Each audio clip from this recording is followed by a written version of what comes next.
All right, friends, we are going to do our Frida inspired art. Okay, so you're going to have a piece of paper and you want it the long way. And halfway down the paper, what we're going to do is draw a horizontal line. It's going to go all the way across. So I'm going to go from about halfway and draw the horizontal. So from this area down is going to be our portrait, okay? Because that was a huge component to Frida's work, were her self-portraits. Then what we're gonna do is we are going to draw a figure up in the corner. Your figure will be a picture of you inside your thought bubble, and you are drawing a picture of what you would like to be when you're older. Our upper corner with a circle. And when we do a figure, it's the full body. Off the circle, we're going to do the neck, which is a square, and then a rectangle for the body. If you have another way to draw the body, that's fine too, friends. What shape should we do for the legs? Yeah, we'll do some rectangles for the legs, some skinnier rectangles for the legs, and then some arms. Now, when you do your arms, think about what action your figure might be doing. Like I just have my arms kind of holding out like this because I'm holding a paintbrush and teaching. But in your picture, if you're gonna be something else, you might wanna position your figure a little differently. So for example, if you're gonna be a gymnast, you might wanna have your arms out or your legs going out. So I'm gonna go in, I'm just drawing a basic figure. Then off that figure, since it's kind of small, I'm gonna keep the details of my face relatively simple. I'm gonna think about my hair is kind of short right now. And then now off of my figure, in the job, what kind of things would I be holding? In my job, maybe holding the paintbrush a lot. We do a lot of paintings in here, friends. And then maybe in the other hand, I don't know, maybe I have a pencil. Okay, I'm gonna also draw ovals for the feet. So when you get a chance, ovals for your feet.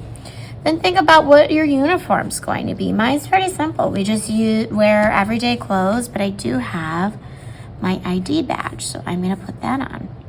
So start thinking about what details you can add on you to show what you're going to be when you grow up, or maybe just what you want to be right now. Now we're going to do our thought bubble going around it. So I want to make this big because I'm going to also add some things in the background so it shows the environment and where I am in my dream. So I'm going to do these bumpy lines.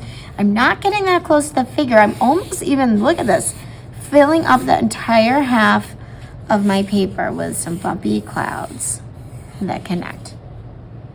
The next step, friends, you're going to think about what kind of things would be around you at your dream job. You're going to start with your mid-ground. In mine, I'm going to do students in a desk, and then work towards your background. For mine, I have pictures on the wall, and even your foreground, and that's the area closest to us. So I'm doing my desk with some paint supplies on it. So think about what you would have in your picture. So now if there's anything behind that dream bubble going on, think about might be in a bedroom.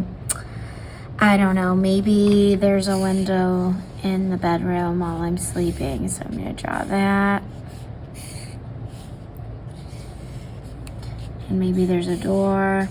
So anything in the bedroom you could put up here, because this is just our dream, our imaginary dream. On here, I'm gonna come down from that line a little bit, and I'm gonna draw another line coming across with some kind of pattern in it. I'm just gonna do straight lines up and down. And then off of that, this is our bedpost. We're gonna just draw, if it has to go around your speech bubble, it can, some bedpost. And then what I'm gonna do is come down from that a little bit. I'm gonna draw a circle. Off of my circle, I'm gonna come down with 2 lines and another line across. And then from the corner of that, I'm gonna do a curve that goes to the bottom of the paper. This is gonna be the picture of us laying in bed.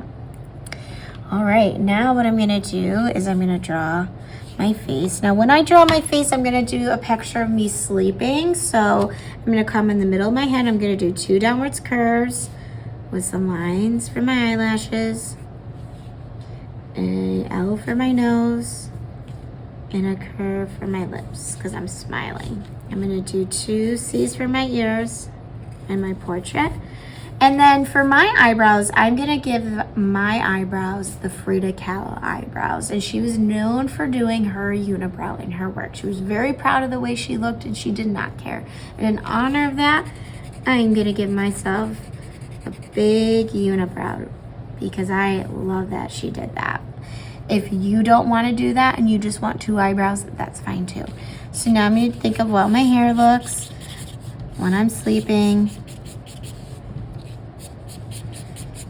And what are my pajamas gonna have?